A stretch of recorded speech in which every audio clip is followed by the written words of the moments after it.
of the factors of depression is we can't experience emotions. The world is much flatter, much more colorless. So it's very, using our senses and experiencing our feelings is a very important part of emotional intelligence and emotional well-being.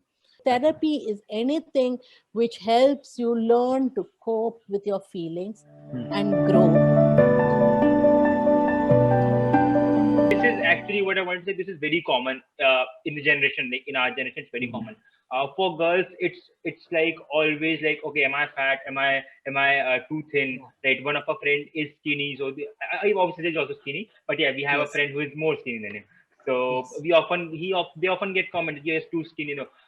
These things actually don't matter. We know that, but not everybody does. And for someone, these comments are actually very affecting. So I just wanted to point that out, that what you said, accepting yourself, judgmenting, It is is not actually very just this important. generation, Samveg. I remember. So I used to be an athlete till my college. Okay. You won't believe it now, right? No, we do. But the thing is, so I used to be skinny. So it's in our genetic makeup how we are at different points in our life, and it changes also during life. And it wasn't easy. And I was in Delhi, so I kind of grew up everywhere. And in Delhi, next to a Punjabi kudi, small, thin South Indian, doesn't make any impression. It was very difficult. It's very difficult. And for my own children, right? So I have seen rejection at, when they're 3 months old from very close friends, when they're 6 months old, the child is not even aware. So I think it becomes very important for all of us as a society and any steps we take in this direction, because I have not forgotten the comments even today. You can't. Nobody forgets. The thing is, none of us forget what people say to us. So that is not a sign of depression or anything. It is just very human for us to remember, and it affects our perception of ourselves. It's like society is, offering a mirror which is distorted, but we don't know that the society's mirror is itself distorted. We accept it as the truth. Nobody forgets, and it is very important to be able to help very young people, and I'm really talking about 3 months, 6 months, 2-year-old children, feel that they are the most beautiful, most handsome, smart. And this is about their own image of themselves, right? It is their identity. So what is the identity we are helping people build for themselves? And it's really like sculpting with words and judgments are a way of sculpting your identity, right? So if you feel that nobody will accept you as a high C, uh, what are those guys called who get onto other people's ships? You won't go do that because it's not socially acceptable. So it's in a way good what society does, but many times society has so many inherent biases, and we don't even know what part of history created those biases, and we just carry it forward with unthinkingly. So create great So identities for yeah, all ma'am. of us. So like we talked about the professional health. So most of us actually don't know who are the professionals whom we can reach out to. Actually, there are a lot of professionals, and I myself not know that. And I will just read out the names, like what are the professionals, like that would be like first psychotherapist, psychiatrist, clinical, non-clinical counselor, psychologist, like to reach one of them. So, yeah. Now, counselors are supposedly available in every college. They are definitely mandated for professional colleges, right? If you go to an IIT or you go to an IIM, maybe all your NITs, law schools, I don't know about medical schools. Very sad. But any courses which are professional, high stress, chartered accountants, they don't even have a school, guys. They have to just struggle alone doing their articleships. It's crazy. All of them experience the same madness, right?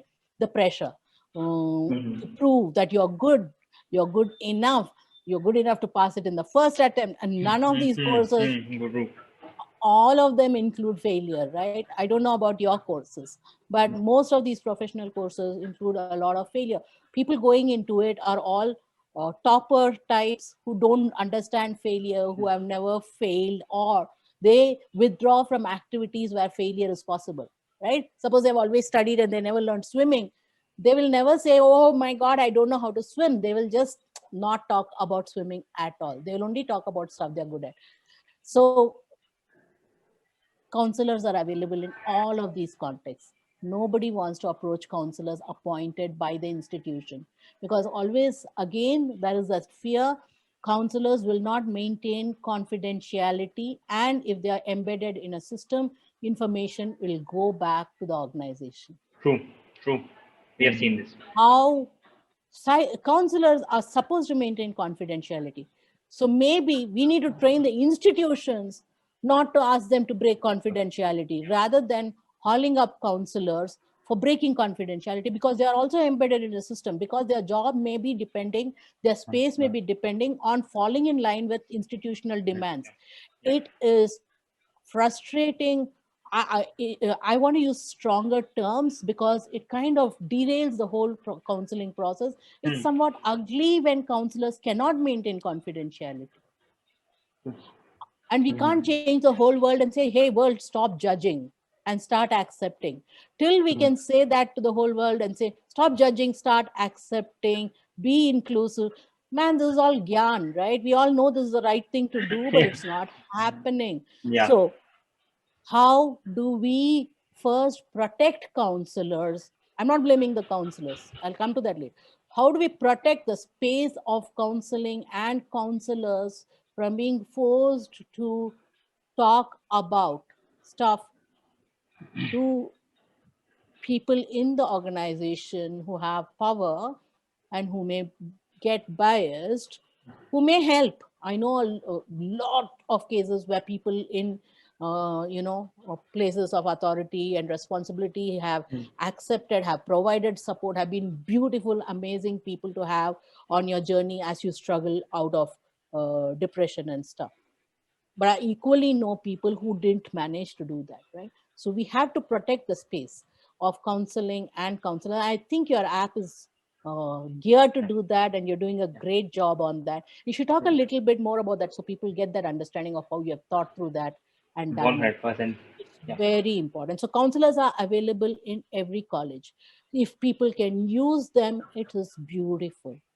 It's beautiful. But if people can't use them, then something like what you are providing, the service you're providing through the app, should also be accessible. Yes. India is a big country. Access itself is a challenge, Yeah. right? I agree. Therapy is more, again, of talking, and there will be frameworks and there will be tools which the therapist will offer for you to work through your feelings, think through your thoughts, and come to terms with yourself and move on and get better. Psychotherapist. I'm just saying therapist since. Yeah. So it can be any kind of therapy. See, the moment you remove the word psycho, suddenly It's a positive word.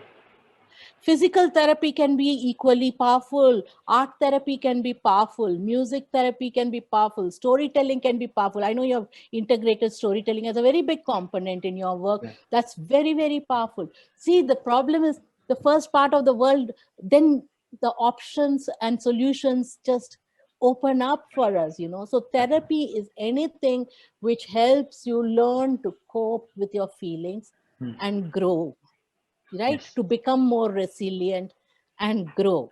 So emotionally, psychologically, and that's a human journey. It's a human journey. Psychiatry is a medical practice. Psychiatry, that person is a doctor. They have done their MBBS, they have done their MD, they have a specialization in psychiatry.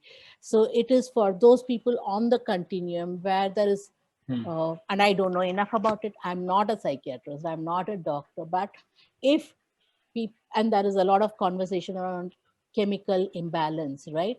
The movies make fun of it and call it locha and stuff. which I don't know whether it's helpful or not. But you approach a psychiatrist when counseling is not helping, therapy is not helping. Okay. It's time to explore the option of medication, and there is no judgment involved in medication. Got There's it. a lot of debate on if you go to that stage. See, for each of these spaces, there are good counselors and counselors who don't keep your trust. There are good therapists and therapists who have limitations because they know what they are using, but maybe you need something else and they're not pointing Yes. you to the other person, Yes. right? So there'll be good psychiatrists who give you the medicine you really need and who will not overdose, make you dependent. Oh, that's a whole range. However, if you need to go through your life with medication, it is fine, because one of the things that they say is if you have diabetes, you have heart disease, where you have to continue to have your medicines through life, then you do. So that is again the debate around going for psychiatric help, which is medication to help balance out again your emotional extremes, right? You are not able to manage how you respond to the cognitive disturbances. And when it becomes very extreme, and when the alternate reality becomes more real than the physical reality around you, and you're not able to make that distinction and that separation, then yes, psychiatric medicines help, so it becomes important. Just I to hope just that kind of it actually does. answers. It actually, just to summarize and confirm just from you once.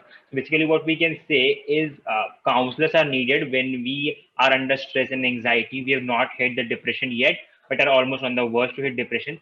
As soon as we hit depression, we should start with some therapy so that we can put out whatever we are feeling, and the therapist can help us. And once even that part we have passed, that we can't be helped just through talking, we need psychiatry help. Sure. Now this can It's vary. not This a can vary linear. actually. Yeah. It's a broad way, but Yeah. it is not necessarily linear. You can have a combination of all three to help you at any stage. You can trust your judgment also, but there will be resistance in many, many ways. But primarily because of acceptance of ourselves and acceptance of other people is what stops us from seeking any of this help. And they can all go hand in hand. So you can have counseling happening. So when you are in, when people are in a psychiatric ward in NIMHANS, so that's it. Is the doctor treating them with hardcore medicines? You will have family counselors counseling the whole family. Because the way they interpret it is that mental illness does not happen in isolation with one human being. It is the context in which they are buried and the games which are being played in that context which make it difficult for the individual to cope. So there is something you do for the person, but you also do something in the environment and context, which is why, when you are working with institutions, educational institutions, the policy in the educational institution, the mindset of the management and the administration, of the teachers, of colleagues and peers, all become equally important in healing the person. You cannot heal them in isolation. People can take treatment, but yes. All of you who are watching this video, like it, support these people. They are doing some amazing work and it is so needed. It's so needed that I have told them they can call on me anytime. We hope that what we are putting up is useful for you, is relevant for you. Leave your comments below so that we know that we are being relevant and useful. And if you leave your questions there, we will surely try to address it in our next few videos. Subscribe to the channel and hit the bell icon for the notifications. So anytime we put up the next video, you know it. Share it, share it. The world needs this. The world needs this conversation. We just need to make it easier for people to think about their own health, work on it, and help others just become more healthy mentally and psychologically. बुद्धिजीवी जो बोलते हैं आजकल, we have all become beings of the mind. Where is the physical labor? So we need mental health as much as we need physical health. And let's support this initiative with everything we have got.